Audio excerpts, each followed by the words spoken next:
जय श्री राधे। आज हम एक बहुत ही महत्वपूर्ण चूर्ण की बात कर रहे हैं, औषध की बात कर रहे हैं, जिसका नाम है पुष्यानुक चूर्ण, जिसका वर्णन आचार्य चरक ने योनि व्यापक चिकित्सा अध्याय 30 में किया है। इसके अंदर मुख्यतः 26 कंटेंट है, जिसमें पाठा 2 बार दिया गया है। ये भी पीजी का बहुत इंपॉर्टेंट क्वेश्चन है कि पाठा मेन कंटेंट जो है इसका क्या है, पाठा है। दूसरी चीज़ इसमें गैरिक पाया जाता है, ये भी बड़ा इंपॉर्टेंट क्वेश्चन है, इसमें बनता है। और सिलोद्भव रसंजन पाया जाता है, ये जो है इसमें पीजी के साथ क्वेश्चन पूछे जाते हैं। दूसरा जो है, अब इसमें जो कंटेंट हैं हम उनको बताते हैं। पाठा हो गया, पाषाण भेद, जामुन की गुठली, आम की गुठली, रसांजन, अम्बष्टा पाठा, शालमली श्लेष्म मोचरस, ये भी ग्राही होता है।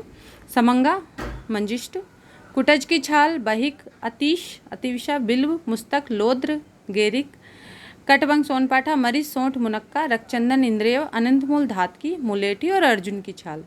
जब भी हम पुष्यानुक चूर्ण बनाते तो इनकी समान मात्रा लेते हैं। इस हिसाब से जो पाठा डबल हो गया है तो वो मेन कंटेंट में आ जाता है। पुष्यानुक नक्षत्र में इसको इकट्ठा किया जाता है, संग्रहण किया जाता है, इसलिए इसका नाम पुष्यानुक चूर्ण पड़ा है। अनुपान में ये भी पीजी में बहुत क्वेश्चन पूछा जाता है कि अनुपान में क्या लेते हैं, तो ये इसमें श्लोक में भी दिया है। छोद्र संयोजे पिवेत तांडुल वारिणाम। सबसे पहले हम छोद्र के साथ इसको चूर्ण को चाट लेंगे, उसके बाद पिवेत तांडुल वारिणाम। तांडुल वारिणाम जो है हम बताते हैं आपको आचार्य कैसे तांडुल ओदक बनाया जाता है। तांडुल वारिणाम का मतलब है तांडुल ओदक। तांडुल में चावल, तो आचार्य सारंगधर ने जो है 1 पल यानी कि 48 ग्राम चावल बताए हैं, उसमें 8 गुना पानी डाल के पूरी रात भिगो के रखते हैं। सुबह हम क्या करते हैं, जो चावल है उनको बाहर हटा लेते हैं और पानी से हम ये औषध लेते हैं। नेक्स्ट है हमारा इसके रोग अधिकार। तो रोग अधिकार में जैसे बताया हमारा अर्शेषु चातिसारेषु रक्त यत्चूरेषु वेश्यते दोष अगंतुच कृते ये च बालायाम ताश्याम नाश्यते। यानी कि जो हमारा अर्श अतिसार में गिरने वाला रक्त को बंद करने के लिए योनि दोष, रजोदोष, योनि से जो भी स्याव, नील, पीत, स्याव, अरुण वर्ण वाले स्राव को शीघ्र बंद करता है और ये आत्रे के द्वारा प्रशंसित है। तो इतना तो जैसे हम लोग श्लोक के थ्रू ही समझ चुके हैं। तो ये भी क्वेश्चन पूछा जाता है कि किसके द्वारा ये बताया गया, तो आत्रेय के द्वारा बताए गए हैं ये। और इसका मेन कंटेंट जो है वो पाठा है और गैरिक पाया जाता है इसमें, ये भी इम्पोर्टेंट है।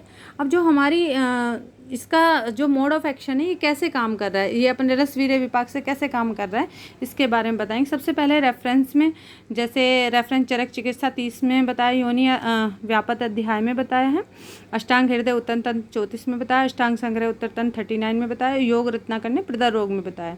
योग रत्नाकर ने पुष्यानुक चूर्ण को रक्त प्रवाहिका में भी बोला है।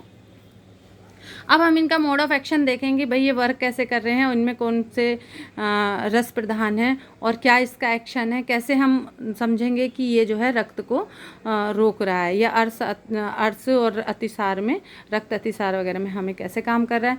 तो जैसे हमारा पाठा है, कुटज है, विल्व है, मुस्तक, लोद्र, कटवंग, ये मैंने देखिए यहाँ पे अच्छे से बहुत अग्रज से लिखे हुए हैं, है ना। तो इसमें मेन संग्राही, दीपनीय, पाचनीय, कफ का प्रशमन करने वाले उपशोषक ड्रग हैं हमारी।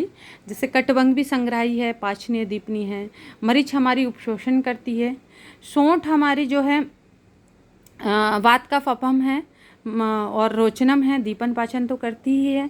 रक्तचंदन हमारा दुर्गन हर है, दाह प्रशमन करता है। गैरिक भी हमारा शीतल वर्ग है। मुलेठी हमारा चक्षुष्य वृश्य है और अर्जुन की छाल हमारी कषाय रस प्रधान होने के कारण रक्त का स्तंभन करती है। अब हमारा जो है इसमें हमने जो 2-3 वर्ड पढ़े हैं, एक तो स्तंभन वर्ड पढ़ा है, एक ग्राही वर्ड पढ़ा है और एक संग्राही वर्ड पढ़ा है।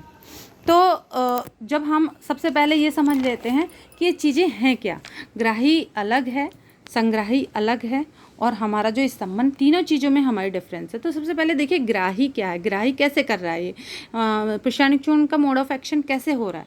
तो ग्राही गुण होने के कारण इन औषधियों में, जैसे हमारी सुंठी है, इस तरह की जो हमारी औषधियाँ हैं, हमारी पिप्पली है, तो ये जो हमारी औषधियाँ हैं ये अपने ग्राही गुण से कैसे रोकती हैं। तो ये दीपन पाचन उष्ण होने के कारण, उष्ण होने के कारण द्रव्य का शोषण कर देती हैं। तो दीपन पाचन करके, जैसे अगर सपोज़ करो हमें जुखाम वगैरह है तो उसमें जो हमारी नासा स्राव हो रही है तब हम जो है त्रिकटु दे देते हैं सोठ मरीच पिपली के साथ, है ना। तो उसमें दीपन पाचन करके अपने उस गुण के कारण जो बहने वाला द्रव्य उसका शोषण हो रहा है, तो प्रवाही अंश का शोषण करती हैं, तो उसको हम बोलते हैं ग्राही। तो इसमें जो है हमारा उष्ण गुण प्रधान है। दूसरा हमारा, अगर हम ग्राही को संग्राही जैसे बात आ गई, तो वहाँ पे हमारा वात गुण प्रधान होने के कारण हमारा द्रव का शोषण करेगा। तो यानी कि जो दोनों में, ग्राही में और संग्राही में डिफरेंस आ गया है ना। तो जैसे अभी संग्राही में हमारा लोद्र हो गया, कुटज हो गया। अब हमारा स्तंभन जो है इसकी और आगे की स्थिति है। स्तंभन में जितना भी हमारी ड्रग्स होंगी वो रुक्ष, शीत, कषाय, वीर्य, लघुपाकी होंगी, और जो द्रव्य को प्रकोपित या प्रबद्ध करके द्रव्य को स्तंभित करती हैं। इसमें हमारी जैसे कुटज हो जाएगी, रोक्षात, शैत्यात, कषायत्वात, लघुत्पाकात्वात, बातकृत स्तंभनम, तस्यात वस्तक टुंडको। अब हमारा जो है मैक्सिमम जो हमारी औषधियाँ यहाँ पे संग्राही हैं। तिक्त कषाय रस प्रधान है, और जो स्तंभन में रक्तचंदन है, मजीष्ठ है, धातकी है। 25 औषधियों में से लमसम 15 औषधियाँ शीत वीर्य होने के कारण पित्त का समन करते हैं। लघु रुक्ष गुण होने के कारण जो है हमारा कफ हर है। तो जैसे अभी हमने बताया जो हमारे कषाय रस वाली हैं, मैक्सिमम मैंने बोला कि ये जो कषाय रस वाली औषधियाँ हैं हमारी, ये क्या कर रही हैं, ये हमारा जो है शोषण करती हैं। जो भी हमारा बहने वाली धातुएँ हैं, है ना, द्रव्य का शोषण करके क्लेद को चूषित कर लेती हैं, और जो है हमारा इस अर्श, रक्त अतिसार और प्रदर में बहने वाली धातुओं को रोक के काम करती हैं। Thank you.